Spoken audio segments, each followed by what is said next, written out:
नमस्कार दोस्तों, मैं doctor Piyush Ranjan, sir Gangaram hospital, नई दिल्ली में गैस्ट्रोएंटरोलॉजिस्ट हूँ।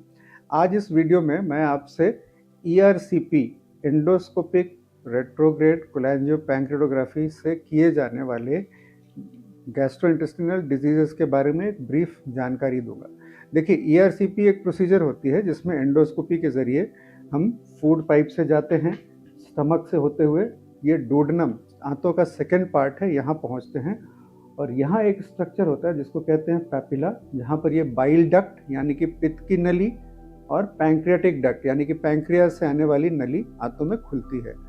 बाइल डक्ट का काम होता है, जो लिवर के सेक्रेशंस होते हैं वो पहले गॉल ब्लैडर में कलेक्ट होते हैं और वो आकर के इंटेस्टाइन में सेक्रेट होते हैं।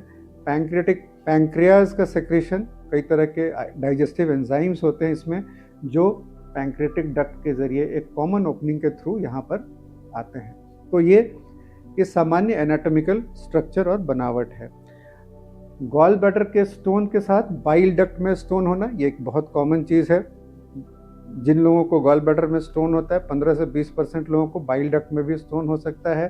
तो हम ERCP के ज़रिए यहाँ पर एक छोटा सा कट लगाते हैं और ये स्टोन्स को इधर से डिफरेंट इंस्ट्रूमेंट से निकालते हैं। यदि ये छोटे स्टोन्स हो, छोटे स्टोन्स मतलब 8 से 10 मिलीमीटर के, तो ये आसानी से निकल जाते हैं।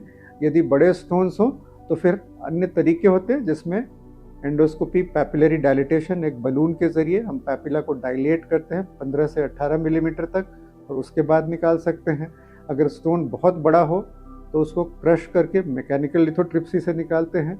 यदि स्टोन बिल्कुल फंसा हुआ हो, इम्पैक्टेड हो और हम उसको किसी भी तरह से पकड़ ना पा रहे हों, स्पेशल इंस्ट्रूमेंट्स के ज़रिए भी, तो एक स्पेशल इंस्ट्रूमेंट होता है जिसको spy glass laser spy glass कहते हैं, जो कि एंडोस्कोप के थ्रू अंदर जाता है और उसके थ्रू हम लेज़र के प्रोब्स डाल करके स्टोन्स को ब्रेक कर सकते हैं। इसको लेज़र लिथोट्रिप्सी कहते हैं।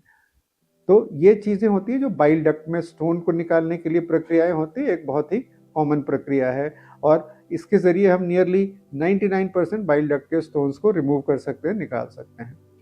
तो स्टोन डिजीज़ के अलावा जो दूसरी बाइल डक्ट में होने वाली रुकावटें होती हैं, कई बार इनको ये बिनाइन स्ट्रक्चर हो सकती है। स्ट्रक्चर यानी कि किसी कारण का रुकावट। बिनाइन स्ट्रक्चर का सबसे कॉमन कारण प्रीवियस गॉल ब्लैडर की सर्जरी होता है, पहले गॉल ब्लैडर का ऑपरेशन हुआ।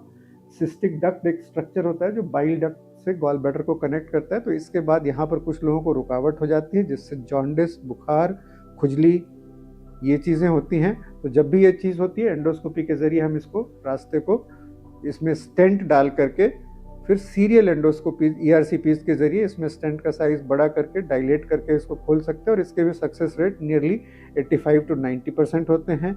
जो स्ट्रक्चर्स नहीं खुल पाए उसमें भी नई टेक्निक्स जैसे मैग्नेटिक कंप्रेशन एनास्टोमोसिस एक बहुत ही प्रॉमिसिंग नई टेक्निक है जिसके जरिए उसको खोल सकते हैं।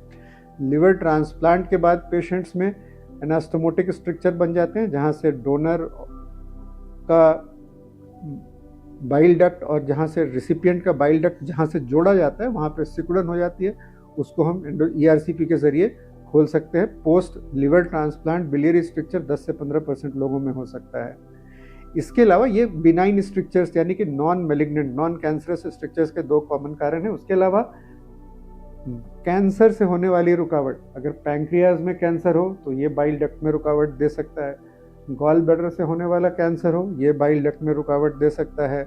और अगर कोलैंजियोकार्सिनोमा बाइल डक्ट का अंदरूनी कैंसर हो, इसके कारण जॉन्डिस हो सकता है। तो इस चीज़ के आधार पर कि कैंसर ऑपरेशन के लायक यदि है तो सीधा ऑपरेशन किया जा सकता है। यदि ऑपरेशन से पहले जॉन्डिस कम करने की ज़रूरत होती है तो बाइल डक्ट में स्टेंट डाल करके जॉन्डिस को कम किया जा सकता है। और यदि कैंसर इनऑपरेबल हो तो हम मेटालिक स्टेंट, स्टील की जाली डालते हैं जिसके ज़रिए हम जॉन्डिस को कम करके फिर कीमोथेरेपी दे सकते हैं। तो ये बाइल डक्ट में होने वाले कॉमन प्रोसीजर्स हैं और भी अनकॉमन प्रोसीजर्स हैं जिसमें मैं नहीं जा रहा हूँ। दूसरी होती है पैंक्रेटिक एंडोथेरेपी। देखिए, क्रॉनिक पैंक्रेटाइटिस एक बीमारी होती है जिसके बारे में मेरा एक अन्य वीडियो है जिसमें सबसे कॉमन कारण होता है कि उसका कॉन्सिक्वेंस होता है जिसमें पैंक्रियाज की डक्ट में ब्लॉकेज आ जाती है स्टोन्स के कारण या स्ट्रक्चर रुकावट के कारण और इससे बार बार पेन होता है।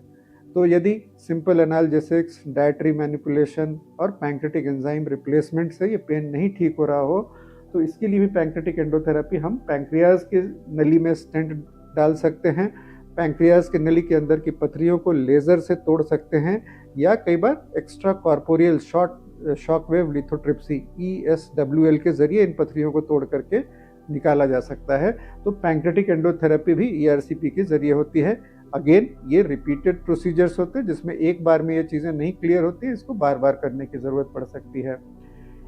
इसके अलावा पैंक्रियाज डिवीज़न और कुछ अन्य अनकॉमन कंडीशंस होती है जिसमें भी क्रॉनिक पैंक्रेटाइटिस में हम इसके जरिए स्टेंट डाल सकते हैं। इसके अलावा पैंक्रेटिक डक्टल लीक, कई बार छोटे बच्चों में ट्रॉमा यानी कि चोट लगने के कारण पैंक्रेटिक डक्ट से लीक हो जाती है, उसको भी हम इसके जरिए स्टेंट डाल करके उसको रोक सकते हैं। तो ये ERCP के जरिए होने वाली कॉमन बिलियरी यानी कि पित्त की नली की होने वाली बीमारियों की ट्रीटमेंट और पैंक्रियाटिक यानी कि पैंक्रियाज की नली में होने वाली ट्रीटमेंट का एक ब्रीफ आपको मैंने इसके बारे में जानकारी दी। ये एक कॉम्प्लिकेटेड प्रोसीजर है। इस ERCP के अपने कॉम्प्लिकेशंस होते हैं, जब हम रास्ते को काटते हैं, ब्लीडिंग होना, पैंक्रियाज में सूजन होना, कई बार इंटेस्टाइन में लीकेज होना, ये कॉम्प्लिकेशंस बहुत कॉमन नहीं है, बट ये हो सकते हैं। तो ये एक्सपर्ट अच्छी जगहों पर जहाँ पर ये हो, ये कराना चाहिए और इसके बारे में पूरी आपको प्रोज एंड कॉन समझने चाहिए। कई बार ये प्रोसीजर्स रिपीटेड प्रोसीजर्स होते हैं जिसमें फॉलोअप में, जैसे पैंक्रियाज में मैंने बताया, एक बार में ये चीज़ें नहीं रिलीफ देती हैं, उसके मल्टीपल प्रोसीजर्स 3 to 4 मंथ्स के इंटरवल पे हम करते हैं। इसी तरह से बाइल डक्ट के स्ट्रक्चर में भी रिपीटेड प्रोसीजर्स की आवश्यकता पड़ सकती है।